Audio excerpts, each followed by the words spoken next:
Hi, my name is Dave Branscome. I work for Microsoft. You can see at the bottom my LinkedIn contact information. You're welcome to contact me if you'd like. What I'm going to be talking to you about today is how we can use DeTTECT and the MITRE ATT&CK Framework to assess your security posture. So let's first talk about what the MITRE ATT&CK Framework is, why we use it. So MITRE started the ATT&CK framework, the development of the ATT&CK framework back in 2013 as a way of documenting what they saw as common tactic, techniques, and procedures that were being used by different threat groups around the world when they were compromising Windows networks. So ATT&CK was created out of a need to document the different adversary behaviors that they were seeing. Now, the ATT&CK framework helps to address four main issues, as you can see here. First of all, it helps us to identify adversary behaviors based on the tactics and techniques that are used by them, and it allows us to develop analytics that are focused on detecting those adversary behaviors. It provides us with a lifecycle model for models that don't really fit. So there are existing adversary lifecycle and cyber kill chain models that were used prior to MITRE ATT&CK, but they didn't necessarily help you to identify behaviors that were related to defenses, correlating behaviors and defenses. So the level of abstraction that was being used wasn't very useful in correlating to tactics, techniques, and procedures. The third point is we want to make sure that this is applicable to real-world environments. And so MITRE developed these tactic, techniques, and procedures based on what they had observed as actual incidents in the wild and helped to show that as being applicable to real environments. And then the last one is common taxonomy, so that when different organizations are talking to each other, they have a common set of terms and phases of an attack that they're using in their discussion. So they can use the same terminology when they're talking across or about adversary groups. So this is what the ATT&CK Matrix looks like. You can see along the top, you see the tactics, and then below that, you've got individual techniques that are used to accomplish those. So the way you can think about this is a tactic, for example, persistence, you see up along the top. And then the technique that they use to achieve persistence, maybe creating registry run keys or some other type of technique, is what they use to accomplish that goal. So that's how the matrix is set up. The ATT&CK Matrix covers a wide range of different operating systems now. It also covers networking components, mobile devices, cloud services, including things like Azure and Office 365. The matrices are different based on the environment that you're talking about, but the intent is the same across these different matrices. ATT&CK can also be used when we talk about cyber threat intelligence. So rather than just looking for specific indicators of an attack, the ATT&CK Matrix helps us to understand how we can kind of digest this information and make some sense out of it. So as an example, we've got the illustration here that shows us the Cobalt group. And so the cyber threat intelligence page for the Cobalt group helps us to see what different names they might have used, where they're based or the origin of the group, the targets that they typically attack, and what are some of the most well-known attacks that they have used. What I want you to notice, however, is down in the lower right corner is the ATT&CK Navigator. So that blue button is the ATT&CK Navigator, and that's going to come into play when we start using DeTTECT. Techniques in the ATT&CK framework represent, again, how an adversary achieves a tactical goal by performing a specific action.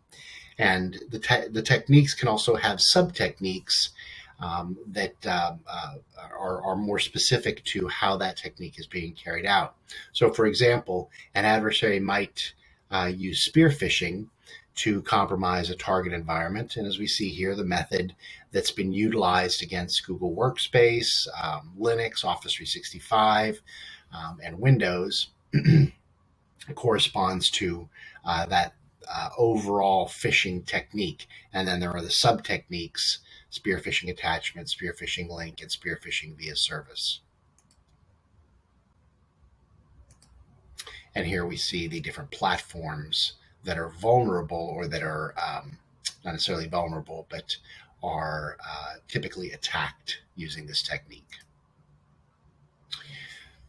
Now, if we're on the same page, just kind of drop down a little bit on that same page. Procedure examples provide you with some examples of how specific attack groups performed this type of attack. So in this example, we see Dragonfly and Gold Southfield used spear phishing attacks or malicious spam. The tactic is similar. In other words, the overall method of achieving something is similar, but each attack group tailors the attack to their own needs, or even to the victim needs. Then the mitigation section, which is below that, can be used to show you how you can make it more difficult for the attackers to accomplish their goals. So you might use something like an antivirus system or intrusion prevention system to limit the effectiveness of this type of an attack by a threat actor. So all this is very interesting. It's all well and good, but the problem is, even though you may know the tactics, the techniques, the methods that an attacker uses to accomplish something, unless you have the logging that goes along with that, it's going to be very hard to catch the attacker, to detect the attacker. If you don't have visibility into these different attack techniques or sub-techniques, we need to have detection sources. And so the detection section becomes very valuable. And this is where the DeTTECT framework comes into play. So let's shift gears for a second. What is the DeTTECT framework? So DeTTECT is what was designed to assist blue teams, hunt teams, in using the attack framework to score and compare the data sources that are being used in the environment and assess the quality, the coverage, the threat actor behaviors that could be captured in the logging that's being used in that environment. So all of this can be very helpful in different ways to get a more complete view of how an attack could be performed, and more importantly, how you might be able to detect an attacker. So the DeTTECT framework is made up of a couple things. It's a Python tool. There's a YAML administration file, the DeTTECT editor, it's just a web page, and then scoring tables. Now, I'm not going to go into, in this specific presentation because of time, I'm not going to describe exactly how to set these up, but in the deck, in the appendix to the deck, step-by-step instructions are provided for all the things that I described here. So this is what a DeTTECT visualization would look like. So as you can see by the different colors, you have either no coverage, which is shown in white, or you have varying degrees of purple. And the darker the purple gets, the more logging coverage you have for that particular type of technique or sub-technique. And this is the way that the legend works. So the legend shows you what percentage of data sources are covered with the logging that you've got. And so it allows you to kind of get a heat map for how the logging is structured in your environment. Now, a sharp person might ask the question, wait a minute, didn't I see something like this in Microsoft Sentinel set up recently? The answer is yes. So good memory. The difference is the Sentinel feature only shows you analytic rule coverage. In other words, we'll show you if you have an analytic rule set up in Sentinel that covers that specific technique. It doesn't tell you necessarily the quality of your logging, whether your logging is comprehensive to the degree that you might need it to be in order to detect a threat actor. So as I said, I'm not going to walk through the installation of DeTTECT on Windows, but it is in the appendix with step-by-step instructions. So make sure that you download the deck and take advantage of those instructions. It's fairly easy to set up. Takes maybe 10 minutes, and then you'll be up and running. You can run it on a Windows VM, which is what I set it up as. So how do we work with DeTTECT? So there are a couple things that you need to do. First of all, when you set up DeTTECT on a Windows machine, you're going to install a Windows subsystem for Linux, and it's going to install an Ubuntu virtual machine on your Windows machine. So you'll be opening the DeTTECT editor from that Ubuntu system. From there, you create and save a YAML file. You will then convert that YAML file into JSON format, and then the JSON formatted file is what you actually use to upload to ATT&CK Navigator in order to visualize the data. Again, all the steps are provided for you in the appendix, so we're not going to walk through steps 1 through 3. We're going to start at step 4.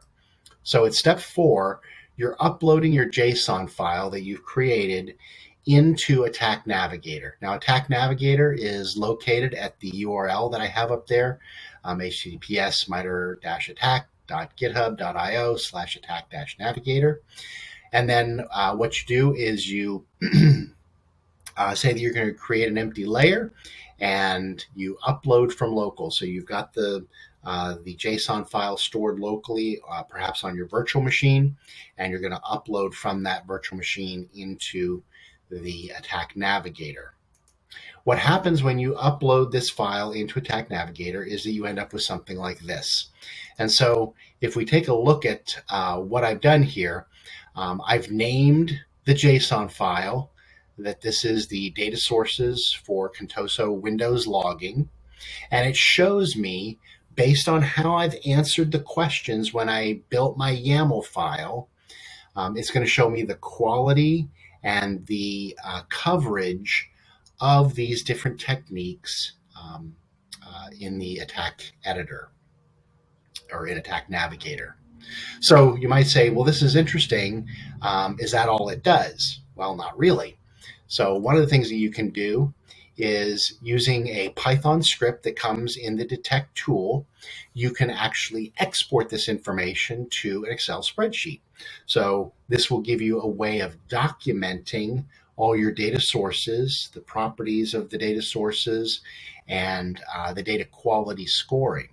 So you can export this to an Excel spreadsheet. Another thing you can do, you can kind of tweak your the information that you're looking for, and you can identify what your coverage is, your logging coverage is, versus certain major attack groups. So as we see here, we can see the attack groups, Gold Southfield and Dragonfly, which we mentioned earlier. We see what our coverage is here, and notice that it gives us a score of 2. Right? So that tells us what level our score is and what the level of our coverage is. So we can identify gaps in our coverage as it relates to specific threat groups. So in some organizations, they know which threat groups they are being attacked by, and so they're able to tailor their logging coverage and their defenses specifically to those threat groups. What else can we do? So in this case, we're taking this even a step further. We're looking at specific threat groups. So in this particular case, we're looking at the Cobalt group and Fin7, right? So the darker the color that we see here in the heat map, the more often that technique is being used among threat groups. And so we can get a sense for whether or not our coverage, our logging coverage, is adequate for us to protect our organization. Maybe you want to understand the visibility that you have, the detection capabilities that you have, or a combination of both. So again, if we take a look at the specific technique, abuse elevation control mechanism, we can see the data sources that will give us information about these types of attacks. And then we can also see how well we're doing from a scoring standpoint in terms of bringing those types of data sources into our environment. Do we have the coverage that we need to properly identify attackers? So let's take a quick recap. How does DeTTECT help? First of all, it's going to help you visualize or see in a visual representation where you may lack some critical logging. It can also help you to examine what-if scenarios. So, for example, if you are thinking of adding some logging capabilities to a certain set of systems, how will that improve your ability to detect APT29 as an example? So you can create these what-if scenarios. It also helps you identify the types of logging that will give you the best coverage for specific types of attack. So things like the Nobelium attacks or Solorigate or whatever it might be, or specific adversaries, APT29, Fancy Bear, and so on. It's also, if you think about it, a way to build a case for requesting budget for logging tools. If you take one of these heat maps to your manager and say, look, we don't have any coverage in these specific areas for this technique or this sub-technique, and these are things that we really need to protect against, then that can help you make a good argument for getting additional logging capabilities. And then with the ability to export this information to an Excel spreadsheet, you have the ability to document logging improvements over time. So this is what our logging level was back in June of 2020. We've increased our logging in these different areas, and so you can measure the improvements that you've made over time. So those are just some things that DeTTECT can help you with. There's some additional resources here, including some videos that can help you to take to better understand how you can use DeTTECT and the MITRE ATT&CK Framework to help increase the logging capabilities and coverage that exist in your environment. So thank you for your time and attention, and I hope this was helpful for everybody.